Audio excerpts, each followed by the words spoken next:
सूरज ढलने के बाद जब चिद्दियों का झुंड अपने घोंसले की ओर लौट रहा था, उसी समय शर्मा परिवार अपने आंगन में बैठा चाय की चुस्कियां ले रहा था। शर्मा परिवार एक साधारण और संस्कारी परिवार था। परिवार में पिता रमेश शर्मा, माँ सुनीता, बेटा अंश और बेटी पूजा थे। शाम की यह चाय उनके परिवार की दिनचर्या का हिस्सा थी, जहाँ सभी एक साथ बैठते, दिन भर की बातें करते और एक दूसरे की समस्याओं का हल ढूंढते। आज की चाय की चर्चा अंश के स्कूल में हुई एक घटना पर केंद्रित थी। अंश ने कहा, पापा, आज स्कूल में मेरी और राज की लड़ाई हो गई।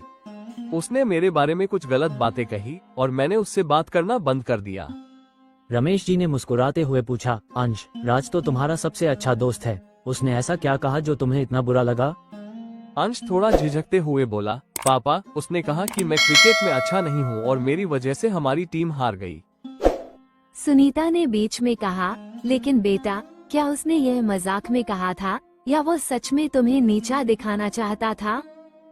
अंश ने जवाब दिया, मुझे नहीं पता माँ, लेकिन मुझे बहुत बुरा लगा। ये सुनकर रमेश जी ने अंश और पूजा को पास बुलाया और कहा, बच्चों, दोस्ती एक ऐसा रिश्ता है जो हमें खुद चुनना होता है। सच्चा दोस्त वही होता है जो हमारे साथ हर परिस्थिति में खड़ा रहे और हमें बेहतर बनाने की कोशिश करे। लेकिन सच्ची दोस्ती में गलतफहमियां भी हो सकती हैं। ऐसे में जरूरी है कि हम अपने दोस्तों से बात करें और समझें कि उनकी बातों का क्या मतलब था। पूजा ने उत्सुकता से पूछा, पापा, क्या आपके भी बचपन में ऐसा कोई सच्चा दोस्त था? रमेश जी ने मुस्कुराते हुए कहा, हाँ बेटा, मेरा सबसे अच्छा दोस्त था अरुण। हमारी दोस्ती ऐसी थी कि पूरा गांव हमें साथ में ही पहचानता था, लेकिन एक बार हमारी भी लड़ाई हो गई थी। सुनीता ने चाय का कप रखते हुए कहा, ये तो दिलचस्प है। रमेश, बच्चों को अपनी कहानी सुनाओ, शायद इससे अंश को कुछ सीखने को मिले।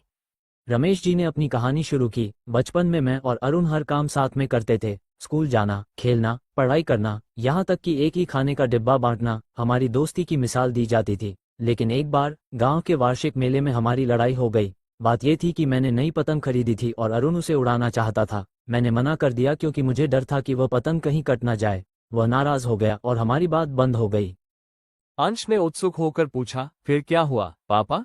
आप दोनों ने बात कैसे शुरू की? रमेश जी ने कहा, कई दिनों तक हमने एक दूसरे से बात नहीं की। मुझे बहुत बुरा लग रहा था, लेकिन मेरी जिद थी कि मैं पहले माफी नहीं मांगूंगा। लेकिन एक दिन जब मैं स्कूल जा रहा था तो रास्ते में मेरा पैर फिसल गया और मैं गिर गया। मेरे घुटने में चोट लग गई और मैं दर्द से कराह रहा था। उसी समय अरुण वहां से गुजर रहा था। उसने बिना कुछ सोचे मुझे उठाया, मेरे घाव को साफ किया और मुझे घर तक पहुंचाया। उस दिन मैंने समझा कि सच्चा दोस्त वही होता है जो हमारी मदद के लिए हमेशा तैयार रहे, चाहे परिस्थितियां कैसी भी हों। उसके बाद मैंने उससे माफी मांगी और हमारी दोस्ती पहले से भी गहरी हो गई। रमेश जी की यह कहानी सुनकर अंश ने सिर झुका लिया। वो सोचने लगा कि शायद उसने भी राज के इरादों को गलत समझा होगा। पूजा ने कहा, भैया, शायद तुम्हें भी राज से बात करनी चाहिए। अगर वो सच्चा दोस्त है तो वो तुम्हें समझाएगा कि उसने ऐसा क्यों कहा, और अगर वो गलत है तो माफी भी मांगेगा। सुनीता ने अंश के सिर पर हाथ फेरते हुए कहा, बेटा, रिश्तों में संवाद बहुत जरूरी है। बिना बात किए हम किसी की भावनाओं को नहीं समझ सकते। अंश ने मुस्कुराते हुए कहा, आप सब सही कह रहे हैं। कल मैं स्कूल जाकर राज से बात करूंगा। शायद वो मजाक कर रहा हो और मैंने बात का बतंगड़ बना दिया। अगले दिन अंश ने स्कूल जाकर राज से बात की। राज ने हंसते हुए कहा, अरे यार, मैंने वो बात मजाक में कही थी। मुझे नहीं पता था कि तुम्हें बुरा लगेगा। अगर तुम्हें दुख हुआ तो मुझे माफ कर दो। अंश को ये सुनकर राहत मिली और उसने राज से माफी भी मांगी कि उसने बात को समझे बिना ही उस पर नाराजगी जाहिर की। दोनों ने फिर से अपनी दोस्ती को पहले जैसा मजबूत बना लिया। शाम को अंश ने घर आकर ये सब अपने माता पिता को बताया।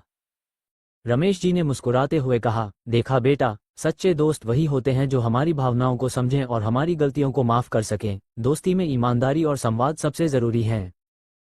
ये कहानी अंश और पूजा के लिए एक बड़ी सीख बन गई। उन्होंने समझा कि सच्चा मित्र वही होता है जो कठिन समय में साथ खड़ा हो और हर छोटी मोटी गलतफहमी को बातचीत से दूर किया जा सकता है। परिवार की यह बातचीत उनके जीवन में रिश्तों की अहमियत को और गहरा कर गई। अगर आप सारे लोग इसी तरह का वीडियो देखना चाहते हैं तो मेरा चैनल को सब्सक्राइब और शेयर करना ना भूलें।